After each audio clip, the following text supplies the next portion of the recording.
in the middle of my college years, 19-year-old kid, and I got the chance to go work at Lawrence Livermore National Laboratory. And I showed up, and so you got to picture this. I'm wearing my bell bottoms, I've got long black hair, and I show up, and I'm a 19-year-old kid, and they give me a laser to work on. And I said, this is cool, I like lasers, but what's this laser all about? And they said, we think that if you point enough lasers at a pellet of fuel, we want to see if we can get more energy released from fusion than the amount of energy that the lasers deliver into that pellet. And I said, well, that's cool. And I spent 3 months working on this fun laser. And, and after my adventure with the laser that summer in Livermore ended, I went off and did completely unrelated things. But I have always kept an eye out and watched to see what was happening at Livermore as they pursued this idea of ignition, of achieving this kind of controlled fusion reaction for decades. And I went off and didn't do anything more about fusion, but the people I worked with and their successors kept going. And they went through periods of triumph, and they went through tremendous struggles and setbacks. They never lost sight of this goal. And last week, lo and behold, indeed, they shot a bunch of lasers at a pellet of fuel, and more energy was released from that fusion ignition than the energy of the lasers going in. And I just think this is such a tremendous example of what perseverance really can achieve. And I had the great pleasure of meeting the team, whom you'll talk with when you hear the panel in a little while. And they have come from many different parts of the world. They've studied many different fields. Many of them were summer students at Livermore, but decades after I was. So it took not just one generation, but generations of people pursuing this goal. And it's a scientific milestone, scientific energy break-even to achieve this. But of course, as with all of these kinds of complex scientific undertakings, it's also an engineering marvel beyond belief. And this duality of advancing the research, building the complex engineering systems, both sides learning from each other, this is how we do really big, hard things. So this is just a beautiful example. So, I also have been reflecting on how long the journey can be from knowing to doing, because it's a century since we figured out that it was fusion that was going on in our sun and all the other stars. And in that century, it took so many different kinds of advances that ultimately came together to the point that we could replicate that fusion activity in this controllable way in a laboratory. And I think it's just a reminder that sometimes, even when we know something, it's a very long time before we can turn it into something that we can actually harness and start to be able to use.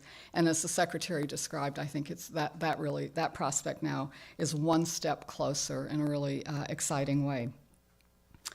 Okay, so let me just finish by saying I think this is an amazing example of the power of America's research and development enterprise. This is what the Department of Energy works every day to support and to drive. It's what our Office of Science and Technology Policy at the White House focuses on every day, is how do we strengthen and advance this enterprise.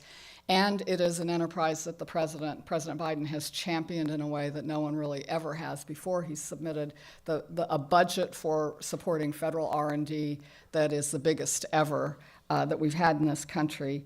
And so I want to take a moment and congratulate the entire Department of Energy with Secretary Granholm's tremendous leadership, the National Nuclear Security Administration here that has championed this effort for so long, Lawrence Livermore National Laboratory, and especially and particularly all the scientists and engineers across many years who got us to this moment.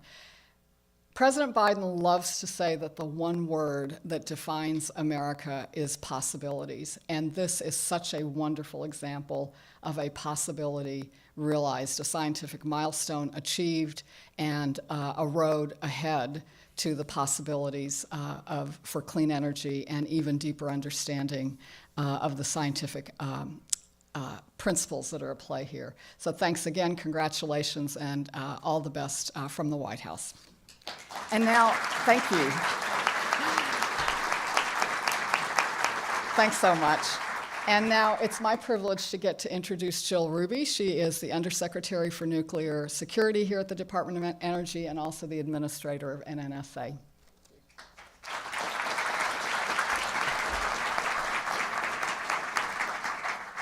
Well, good morning. Thank you, Dr. Prabhakar, for joining NNSA to celebrate our incredible achievement. And thank you, Secretary Granholm, for kicking us off and being such a tremendous supporter of science.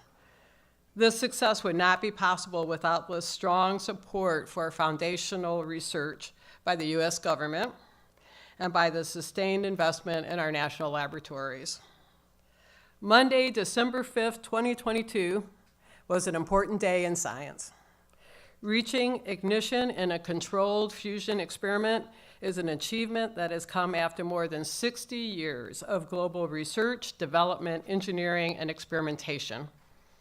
The people at Lawrence Livermore National Laboratory's National Ignition Facility reached this ignition milestone because of the work others did before them, their analysis of data and models, their continued pursuit to have the best possible facility, and their sheer excellence and grit. I would like to thank the members of Congress, thank you so much for being here today, that supported the National Ignition Facility, because your belief in the promise of visionary science has been critical for our mission. I'd also like to thank the international partners that worked with us on this, because their collaboration demonstrates the power and possibility of advancing scientific pursuits. But finally, a giant thank you to the talented federal defense programs and national security enterprise teams that supported this work at Lawrence Livermore. We are so proud of the accomplishments of our Livermore's National Ignition Facility. The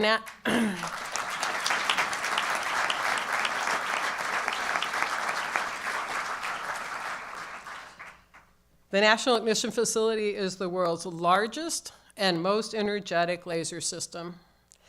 During experiments, 192 high-energy lasers converge on a target about the size of a peppercorn, heating a capsule of deuterium and tritium to over 3 million degrees Celsius and briefly simulating the conditions of a star. In achieving ignition, the researchers at Lawrence Livermore have opened a new chapter in NNSA's Science-Based Stockpile Stewardship Program, enabling us to study new regimes. Along with this, we have taken the first tentative steps towards a clean energy source that could revolutionize the world. Earlier this year, I had the opportunity to remember the 30th anniversary of Divider, the last explosives nuclear weapons test conducted by the United States.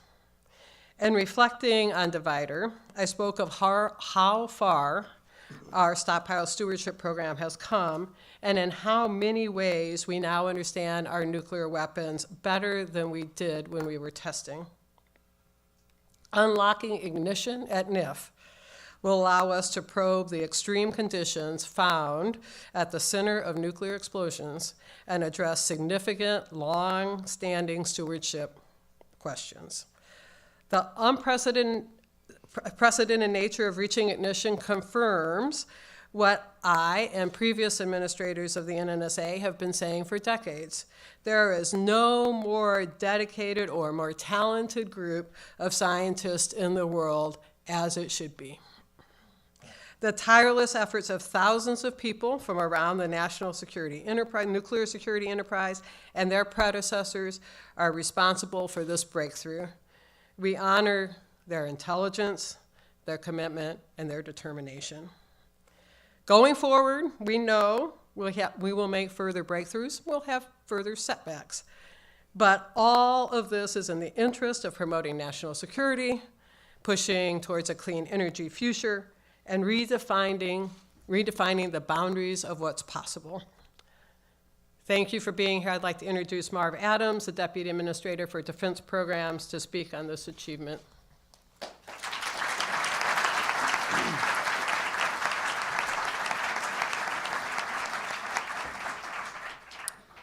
Thank you, Administrator Ruby. A paraphrasal of Abraham Lincoln strikes me as fitting here. The world will little note nor long remember what we say here, but it can never forget what they did at the National Ignition Facility. So let's recap. A team at Lawrence Livermore National Lab, National Ignition Facility made the following happen. There's a tiny cylinder here at the end of this that you probably can't see. It's about so tall and this wide. Inside that was a small spherical capsule about half the diameter of a BB. 192 laser beams entered from the two ends of the cylinder and struck the inner wall. They didn't strike the capsule, they struck the inner wall of this cylinder and deposited energy, and that happened in less time than it takes light to move 10 feet. So it's kind of fast. X-rays from the wall impinged on the spherical capsule. Fusion fuel in the capsule got squeezed. Fusion reactions started. This had all happened before, 100 times before. But last week, for the first time, they designed this experiment so that the fusion fuel stayed hot enough, dense enough, and round enough for long enough that it ignited. And it produced more energies than the lasers had deposited.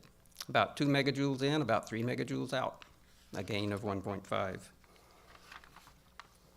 The energy production took less time than it takes light to travel 1 inch. Kind of fast. So this is pretty cool. I have a special message to listeners who want to work on exciting, challenging, and important problems. We're hiring.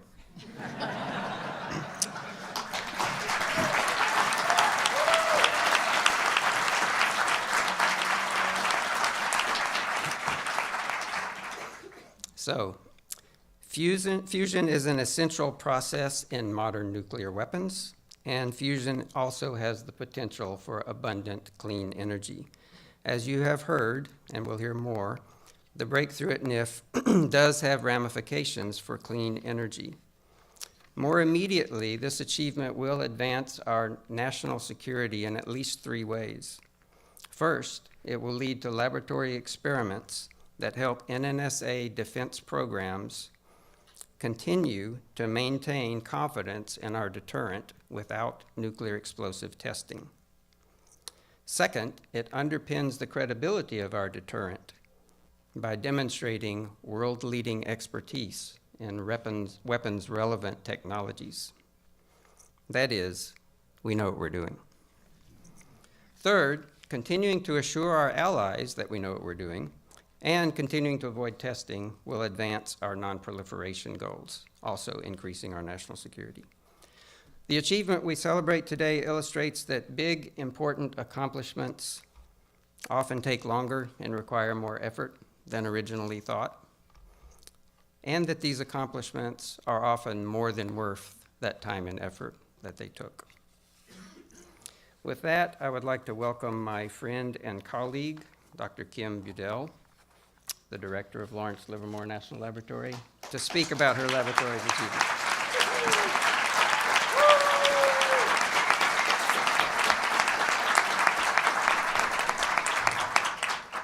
Madam Secretary, Dr. Prabhakar, Administrator Ruby, and Deputy Administrator Adams, thank you for your remarks today and for your support. This is a historic achievement for the team at Livermore, our collaborators in academia and labs in the US and abroad, our industry partners, the fusion community writ large, and the many supporters and stakeholders in the National Nuclear Security Administration, the Department of Energy, and in Congress, who've ensured we could reach this moment, even when the going was tough. Over the past 60 years, thousands of people have contributed to this endeavor, and it took real vision to get us here. Building the National Ignition Facility was an enormous scientific and engineering challenge. I like Dr. Prabhakar's emphasis on the importance of bringing those two together. In the end, after all that work, the laser has exceeded its performance goals, opened whole new areas of high energy density science to exploration, and delivered the data we need to keep our nuclear deterrent safe, secure, and effective. Our pursuit of fusion ignition over the past decade at NIF was an incredibly ambitious technical goal. Many said it was not possible. The laser wasn't energetic enough. The targets would never be precise enough. Our modeling and simulation tools were just not up to the task of this complex physics. Progress has taken time, but last August, when we achieved a then record yield of 1.35 megajoules, putting us at the threshold of ignition, many took notice. And last week, our pre-shot predictions improved by machine learning and the wealth of data we've collected, indicated that we had a better than 50% chance of exceeding target gain of 1. 60 years ago, when John Knuckles and his team proposed that lasers could be used to produce fusion ignition in the laboratory, it was beyond audacious. The laser had just been invented and was far from the mature tool we know today. But this is really what national labs are for: tackling the most difficult scientific challenges head-on, learning from the inevitable setbacks, and building toward the next idea.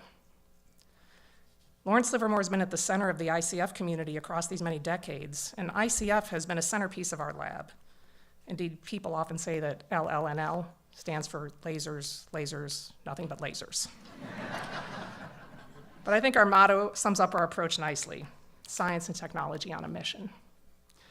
This achievement opens up new scientific realms for us to explore and advances our capabilities for our national security missions. It demonstrates the power of US leadership in science and technology and shows what we're capable of as a nation.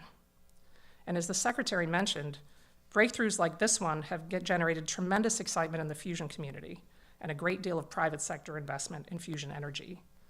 But this is only possible due to the long-term commitment of public investment in fusion science. The science and technology challenges on the path to fusion energy are daunting, but making the seemingly impossible possible is when we're at our very best. Ignition is a first step, a truly monumental one that sets the stage for a transformational decade in high-energy density science and fusion research, and I cannot wait to see where it takes us. Thank you.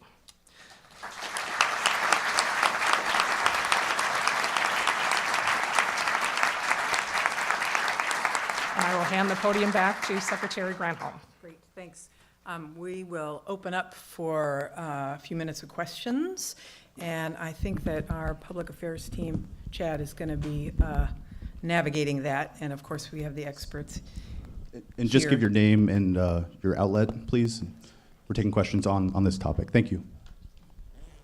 Yeah, hi, thanks. Ari Natter from Bloomberg News. I'm curious how long you think it'll be until we see commercialization of this technology, and also as a follow-up, if this happened on last Monday, why are we just hearing about it now? Thank you. It's going to take a while before we see this commercialized. I don't know if you want to say a word about that. Sure. Yes, there are very significant hurdles, not just in the science, but in technology. This is one igniting capsule, one time. And to realize commercial fusion energy, you have to do many things. You have to be able to produce many, many fusion ignition events per minute. And you have to have a robust system of drivers to enable that. So, probably decades. Not 6 decades, I don't think. I think not 5 decades, which is what we used to say. I think it's moving into the foreground and probably, with concerted effort and investment, a few decades of research on the underlying technologies could put us in a position to build a power plant. On the question of what we've been doing for the last week, the team has been hard at work analyzing data. It turns out that when you ignite one of these capsules, it's unambiguous that something big happened. You make a lot of neutrons, but the data is not trivial to analyze, and the team invited all of their team members who understand the individual diagnostics to come in and work together to look at all the data to make sure we had the numbers right. And we brought in an external team of experts to do a peer review before we were ready to release the numbers. It's really important that we tell you the facts and that we get them right before we go public. So that's what we've been doing for a week. So You should probably stay there.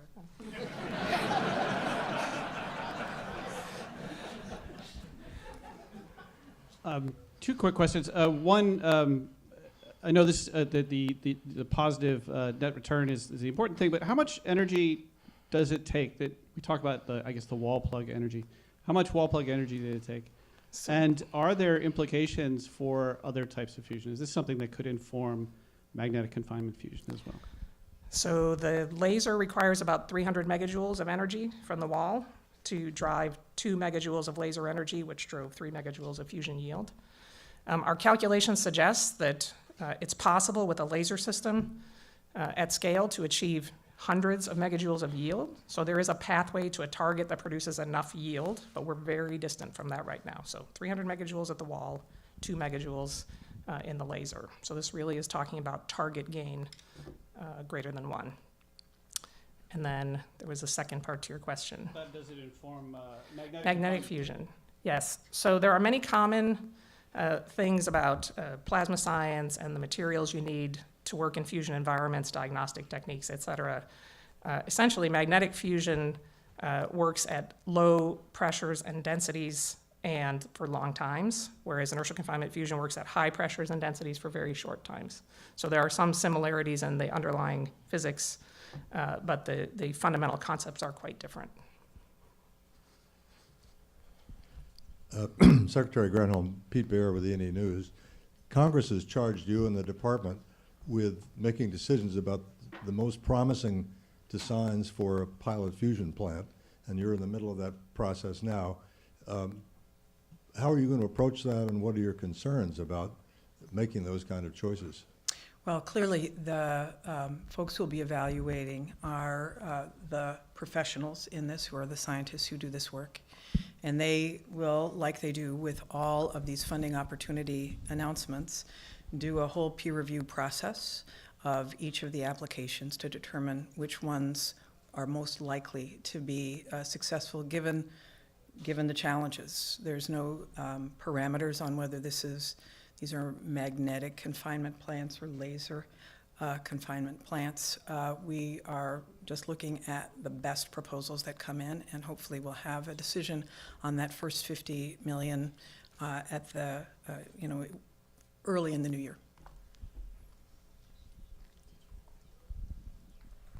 Hey there, Secretary. Gary Grumbach from NBC News here. There's questions about the ability to scale here, and that was touched on a little bit as it relates to power plants, et cetera. But can you talk about the ability to scale and who should be in charge of that scaling? Private, government, both? Well, clearly, we want the private sector, and we need the private sector to get in the game. It's really important that there has been this incredible amount of U.S. public dollars going into this breakthrough. But all of the steps that we'll take, that will be necessary to get this to commercial level, will still require public research and private research. We know that there's been a huge interest among the private funding community, startups, et cetera, and we encourage that. The president has a decadal vision to get to a commercial fusion reactor within, obviously 10 years. So we've got to get to work, and this shows that it can be done, which has been a question. Can you get there? This demonstrates it can be done. That threshold being crossed allows them to start working on better lasers, more efficient lasers, on better containment capsules, et cetera. The things that are necessary to allow it to be modularized and taken to commercial scale.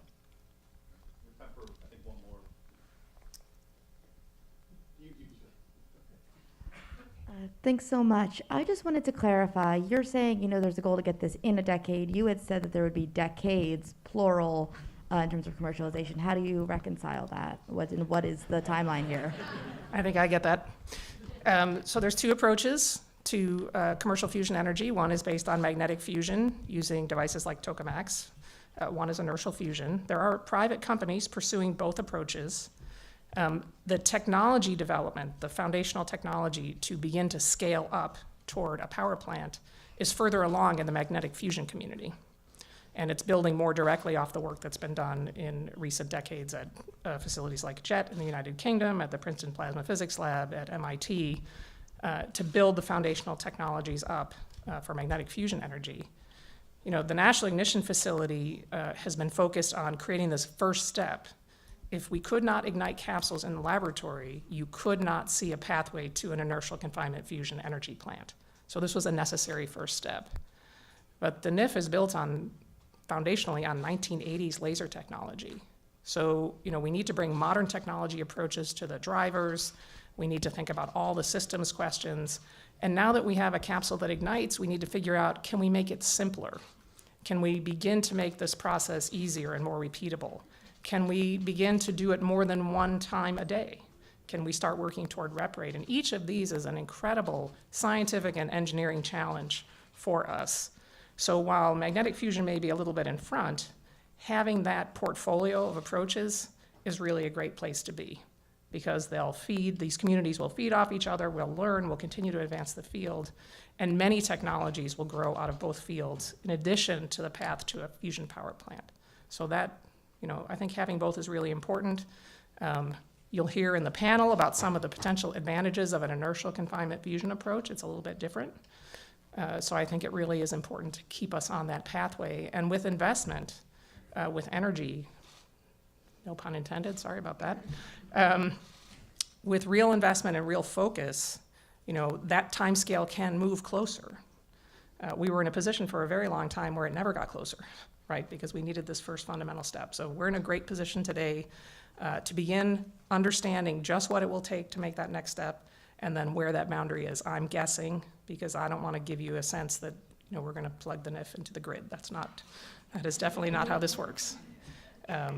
But this is the fundamental building block of an inertial confinement fusion power scheme. So. I'd like to acknowledge as well, Congressman Lofgren joined us as well. Thank you so much. And there are a number of DOE has 17 national labs. A number of those lab directors are also populating this audience as well. I know that Kim would say this has been a group project and would acknowledge the other labs that have contributed to this effort as well and are working on their solutions. So thank you everybody so much. And if you hang around for a few minutes, we're going to break here and then set up for the technical panel for those who wish to stay. Thank you.